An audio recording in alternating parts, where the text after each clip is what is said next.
Le Barça est toujours invaincu, un Barça sérieux, un Barça qui a répondu présent aujourd'hui.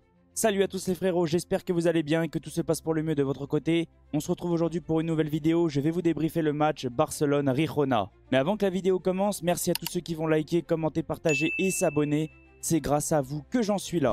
Même si oui, en seconde période, c'était un tout petit peu plus compliqué, surtout les 5-10 premières minutes en seconde période. Le match du Barça est parfait, le Barça a géré, le Barça a fait le plus important et conserve la première place de la Liga et surtout conserve les 3 points d'avance sur le Real Madrid. Comme on peut le voir au niveau des stats, sincèrement ce Barça-là a fait très mal à Girona en première période. Le seul défaut que j'ai retenu du Barça en première période, c'est la finition. Toujours un petit souci dans l'avant-dernier ou même le dernier geste, il manquait un tout petit peu de réalisme. Mais sinon, ça s'est plutôt bien passé pour le FC Barcelone. Ils sont tout de même récompensés de leur très grosse domination en première période. Coup franc de Lamine Yamal parfait, dévié par l'adversaire, but contre son camp, 1-0 pour le FC Barcelone à la mi-temps. En seconde période, je dirais les 5-10 premières minutes, c'était un petit peu plus compliqué pour le Barça, un petit relâchement. Ils se sont un tout petit peu endormis et ils l'ont payé un petit peu cash parce qu'ils ont pris un but, l'égalisation, but de Danyuma, qui égalise pour Girona. Et là je me suis dit oula, ça va être un match piège, le Barça va probablement se faire piéger et peut-être ne pas s'imposer aujourd'hui. Mais non, ça s'est plutôt bien passé, le Barça a relancé un petit peu la machine. On le voit directement, quand Barcelone commence à accélérer, quand le Barça commence à reprendre un petit peu le ballon, c'est plus du tout la même équipe, c'est un peu comme le PSG hier. J'étais inquiet, mais au final quand ce genre d'équipe là accélère, c'est plus du tout la même. Le Barça a commencé à reprendre le ballon, le Barça a continué à dominer et à pousser. J'étais un petit peu déçu de Lewandowski en première période. Mais en seconde période, voilà, il met un doublé, il m'a fait taire, il m'a fait mentir. 2 très beaux buts, surtout le deuxième. Inattendu, il nous fait un petit ciseau. Je ne sais pas comment il fait, le ballon passe entre les jambes du gardien. Et il arrive à doubler la mise côté Barcelone. Et ensuite, Girona a complètement craqué. Le Barça a déroulé. 3e but, encore un but de Robert Lewandowski. Quand tu laisses autant d'espace à ce genre de numéro 9, tu te mets en danger et tu prends le but à 100%. Et ensuite, le Barça met le 4e but et on va encore parler de Ferran Torres aujourd'hui les gars. À chaque fois qu'il rentre, à chaque fois qu'il joue, Ferran Torres est buteur. Hansi Flick l'a totalement métamorphosé, c'est plus du tout le même joueur. C'est incroyable ce qu'il propose depuis le début de la saison, c'est de mieux en mieux, il retrouve un petit peu sa confiance, il arrive même à être resélectionné avec la sélection espagnole. Donc c'est très bien pour lui. Bien joué à Hansi Flick. Au niveau des statistiques, on va le voir en première période. C'est un Barça qui a quand même dominé Girona, qui a fait mal à Girona.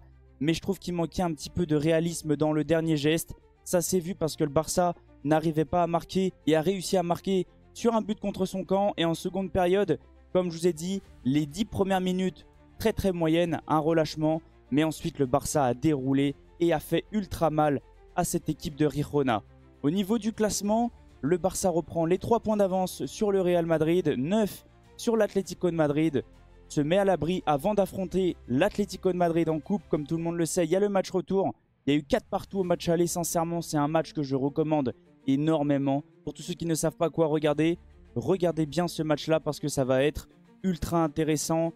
Et au niveau de Girona, c'est un peu plus compliqué cette saison. C'est pas du tout la même que la saison dernière, ils ont perdu des joueurs.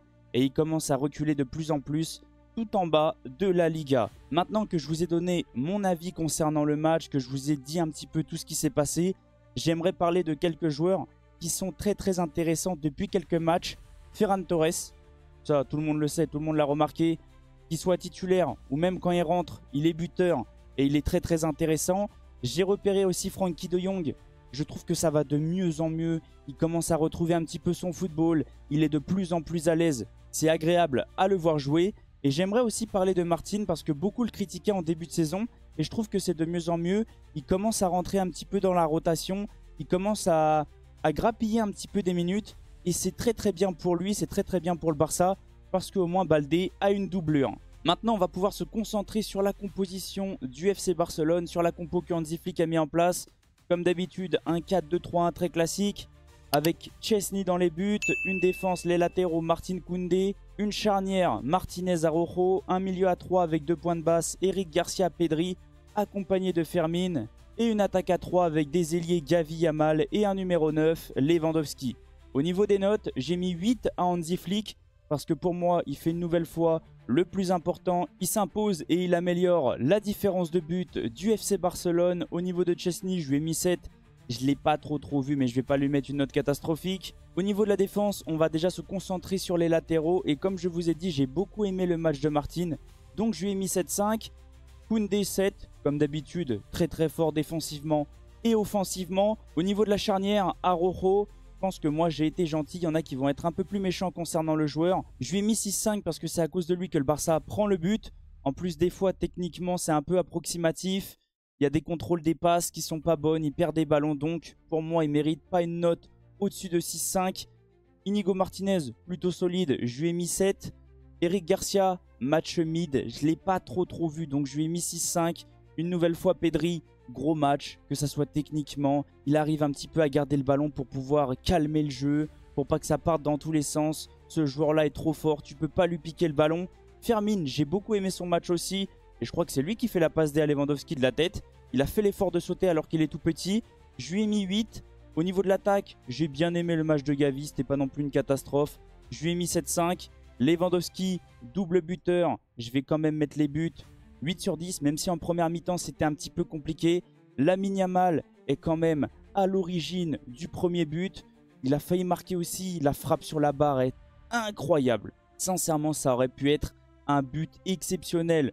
Donc je lui ai aussi mis 8 sur 10. Au niveau des entrées, Hansi Flick a fait un turnover aussi pour faire reposer des joueurs. Vu qu'il y a un gros match qui arrive contre l'Atlético de Madrid.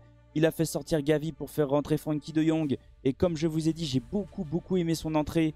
Donc je lui ai mis 7,5. Il a fait rentrer Ferran Torres, qui est aussi buteur. Je lui ai mis 7,5. Il a fait sortir Eric Garcia pour faire rentrer Baldé très bien. Pour faire reposer un petit peu tout le monde et pour donner du temps de jeu à tout le monde. J'ai mis 7 à Baldé. Il a fait sortir Pedri. Bonne nouvelle, un peu trop tard je trouve. Mais c'est pas trop grave. Il l'a quand même fait reposer. Il a fait rentrer Pablo Torre. Je lui ai mis 7 et il a fait sortir Inigo Martinez pour faire rentrer Koubarsi un peu trop tard pour juger. Donc sincèrement, je vais le laisser à 7. Une bonne nouvelle concernant le Barça, comme vous pouvez le voir en haut à gauche, Rafinha n'a pas joué et sera prêt pour affronter l'Atlético de Madrid. En tout cas, n'hésitez pas à me dire qu'est-ce que vous avez ressenti du match, qu'est-ce que vous avez ressenti de mon débrief. Je viendrai vous répondre avec grand plaisir dans les commentaires. N'hésitez pas à me donner votre avis concernant les notes, je viendrai aussi vous répondre avec grand plaisir. En tout cas, n'hésitez pas à rejoindre mes différents réseaux et surtout mon serveur Discord. C'est grâce à vous que j'en suis là. Et on se retrouve cette semaine. Je vais vous faire une vidéo pronostic Coupe de France et je vais vous débriefer le match du Barça et le match du Paris Saint-Germain. Passez une bonne fin de week-end et on se retrouve très vite. Ciao les potes!